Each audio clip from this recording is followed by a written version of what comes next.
రేపు ఎంపీ ఎలక్షన్లు ఉన్నాయి కదా, ఆ ఓటు దేనికి? కేసీఆర్ కా లేదు ఇప్పుడు కేసీఆర్ ఇప్పుడు జ్ఞానేశ్వర్ ఉన్నాడు చెవిళ్ళ నుంచి, ఆయనకేసి తినాయి ఈయనేసి ఏమి మొన్న గెలిపించి ఏమి చేస్తుండు.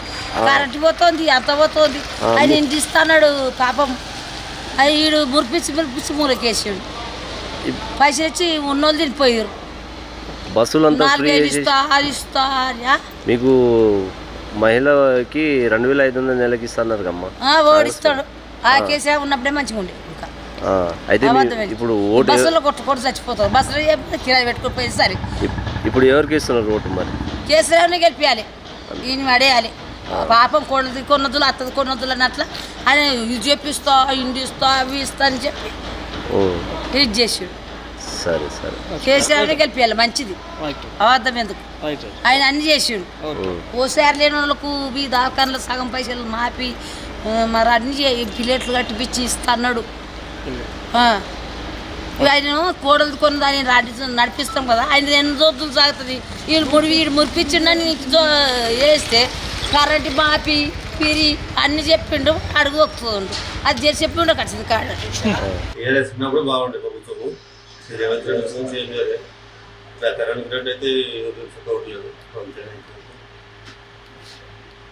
అంటే ఎందుకు అలా అనుకుంటున్నాను?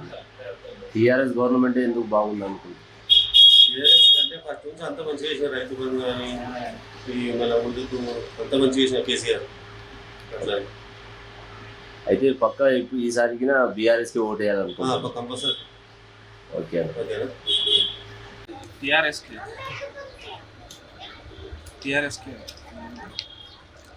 ఇప్పుడు కాంగ్రెస్ ప్రభుత్వం వచ్చి నుంచి ఇప్పుడు ఎట్లా ఉందన్న? కాంగ్రెస్ ప్రభుత్వం ఇంకా ఏం చేయలేదు కదా. అదే 6 గ్యారెంటీలు అన్నారు కదా, అది అమలు చేస్తారని దాన్ని ఇంకా పూర్తిగా అమలు కాదు కదా. అయితే మీ ఇప్పుడు పార్లమెంట్ ఎలక్షన్స్ ఓటు ఎవరికి వేయాలనుకుంటున్నారు? పార్లమెంట్ అయితే బీఆర్ఎస్. ఓకే అన్న, థ్యాంక్ యూ. అడిగాము ఇట్లా మాకు రెంట్ల కుంటున్నాం 20,000 30,000 కట్టుకుంటున్నాము, మాకు ఏదైనా ఇట్లా రెంట్ వాళ్ళకి ఏదైనా ఎక్కడెక్కడి నుంచి వచ్చి బతుకుతున్నాం కదా, మాకు ఏదైనా సదుపాయం ఉంటే బాగుందని మేము డాక్టర్లో కూడా అడిగాము. అడిగితే వాళ్ళు చెప్పారు కదా, మీకు ఏం కాదమ్మా మేము ఉన్నాము, మాకు ఇది అనేది ఓకే అయితే ఈ పార్టీ అనేది ఓకే అయితే ఖచ్చితంగా చేస్తాము కాంగ్రెస్ అని చెప్పారు. చాలా నేను కానీ మేము అప్పుడు 2008-9లో వచ్చాము. అప్పుడు అంత లేదు, ఈ రోడ్లు అయితే అవి అంత మంచిగా లేవు. టీఆర్ఎస్ వచ్చాక చాలా అంటే చాలా బాగుంది. ఈ రోడ్లు అయితే మాకు ఈ వర్క్ నడవడం కూడా పబ్లిక్ తిరిగే అప్పుడు లేదు ఇంత పబ్లిక్.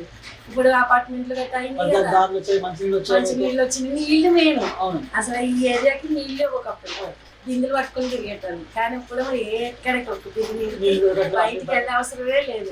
మేము తొందరగా చేసింది అదైతే పర్లేదు.